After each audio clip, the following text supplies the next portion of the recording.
नमस्कार नेपाली मित्रों, दोस्तों 12 गांव जो फिल्म चल रही है नेपाल में, ये सारे रिकॉर्ड तोड़ने वाली है और भारतीय फिल्म यानी हिंदी फिल्मों के लिए भी नेपाल में ये नुकसानदायक होने वाली है।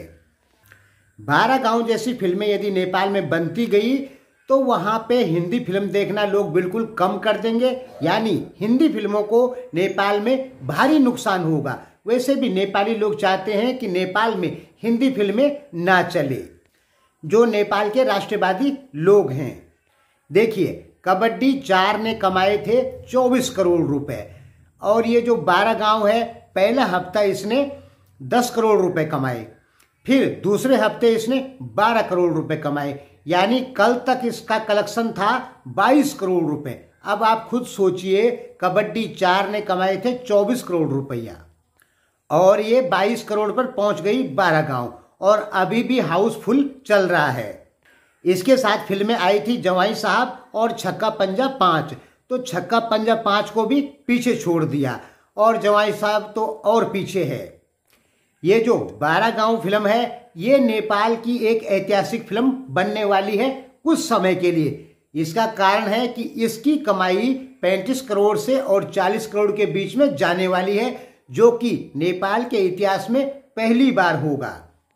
अभी तक किसी भी नेपाली फिल्म ने इतना पैसा नहीं कमाया, यानी कबड्डी 4 ही केवल 24 करोड़ रुपए तक पहुंची है, लेकिन ये 22 करोड़ कमा ली, हाउसफुल चल रहा है, यानी 35 से 40 करोड़ इसकी अर्निंग होने वाली है। तो ये इतिहास रचने वाली है फिल्म। और आपको तो पता ही होगा कि नेपाल में एक राष्ट्रवाद चलता है, भारत विरोधी। तो उन लोगों का कहना है कि नेपाल में भारतीय फिल्में नहीं चलनी चाहिए। अब अगर 12 गांव जैसी फिल्में नेपाल में लगातार बनने लग गई तो जान लीजिए हिंदी फिल्मों का जो थोड़ा बहुत वर्चस्व नेपाल में है वो भी समाप्त हो जाएगा। अगर आप सन 2000 से और 2024 तक देखते हैं तो एक समय ऐसा था नेपाल में कि नेपाल में जितनी भी सीडी की दुकानें थीं पहले के समय में, उनमें 80% फिल्में भारतीय फिल्में होती थी, यानी पूरी पकड़ थी हिंदी फिल्मों की नेपाल में। धीरे धीरे ये पकड़ कम होती जा रही है। अब यदि 12 गांव जैसी लगातार फिल्में बनती है तो सोचिए हिंदी फिल्मों को भारी नुकसान होगा नेपाल में। चाइना ने भी कोशिश की है कि चाइनीज फिल्में जो है वो नेपाल में चलाई जाए, नेपाली में डबिंग करके, लेकिन नेपाल की तरफ से कोई भी निर्माता निर्देशक इसके लिए तैयार नहीं हुआ। इसका मुख्य कारण ये रहा कि चाइनीज फिल्में कुछ हिंदी में डबिंग है, उन फिल्मों को भी नेपाली लोग नहीं देखते। इसका मुख्य कारण है कि चाइनीज फिल्मों से नेपाल का कल्चर नहीं मिलता है। नेपाल का कल्चर जो है वो इंडिया से मिलता है।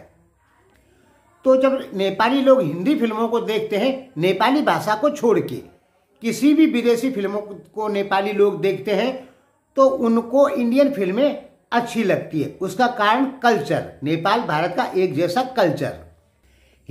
हिंदी में डबिंग तो बहुत सारी फिल्में आती हैं, हॉलीवुड की, बॉलीवुड की तो आती ही आती है, चाइनीज भी आती है, साउथ कोरियन भी आती है, लेकिन नेपाल के लोग सबसे ज़्यादा किसको देखना पसंद करते हैं? हिंदी फिल्मों को। या यूं कहें कि नेपाल फिल्म बाजार पे एक समय तो ऐसा था कि पूरा भारत का कब्जा था। लोग नेपाल के लोग नेपाली फिल्म कम देखते थे और इंडियन फिल्में ज़्यादा देखते थे, और लगभग ये कंडीशन अभी भी कुछ कुछ है।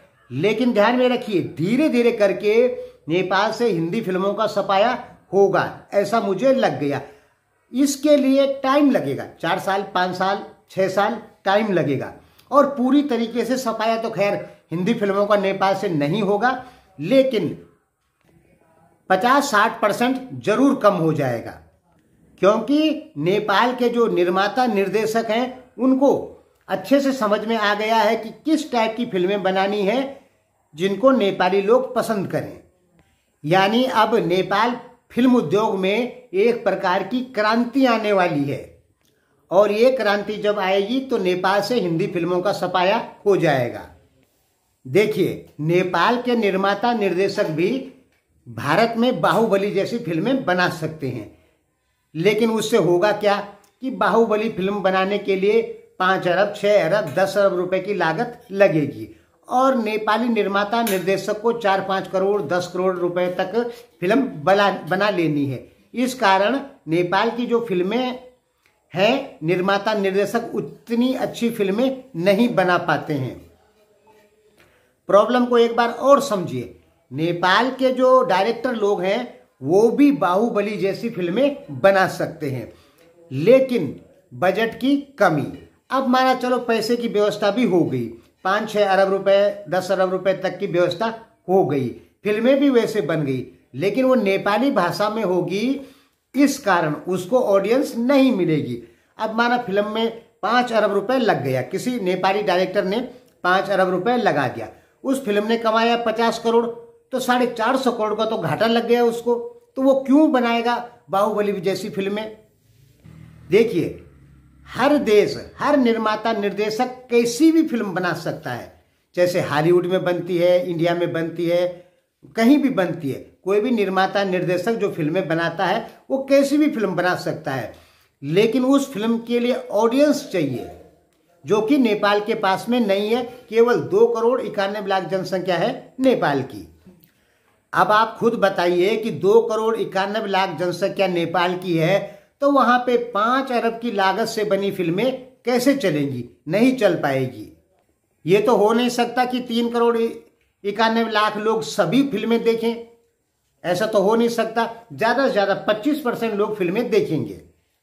भारत में ऑडियंस मिल जाती है, दर्शक मिल जाते हैं, इसलिए भारत फिल्म बनाने के मामले में बहुत आगे है, शायद वर्ल्ड में दूसरे नंबर पे है।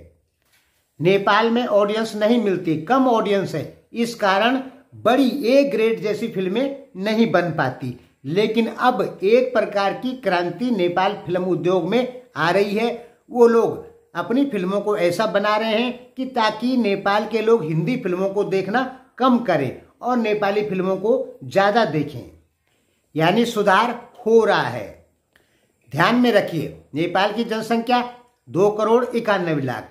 अगर 2 करोड़ 91 लाख नेपाली किसी एक नेपाली फिल्म को सभी के सभी लोग देखते हैं, तो वो फिल्म अरब रुपए के बजट तक बनना चालू हो जाएगी। और जब अरब रुपए, 1 अरब 1.5 अरब रुपए किसी फिल्म पे खर्चा किया जाएगा, तो वो जो फिल्म है उसकी क्वालिटी या वो फिल्म बहुत अच्छी बनेगी, उसकी अच्छी कहानी होगी, अच्छे सीन होंगे। आपको पता है भारत का रिकॉर्ड कितना है? 3000 करोड़। इतना पैसा भारतीय फिल्में कमा चुकी है, एक ही फिल्म, यानी 30 अरब रुपया। फिल्म क्या है? आपके लिए एक मनोरंजन का साधन हो सकता है, जैसे क्रिकेट आपके लिए एक मनोरंजन का साधन है, लेकिन क्रिकेट और फिल्में आम जनता के लिए मनोरंजन का साधन है, लेकिन वो बहुत बड़ा व्यापार है। और किसी देश की अर्थव्यवस्था चलाने में फिल्मों का और खेलों का बहुत अच्छा खासा योगदान होता है। धन्यवाद। अब इंतजार करते हैं 12 गांव कि 12 गांव जो फिल्म है वो कितना पैसा कमाती है। धन्यवाद।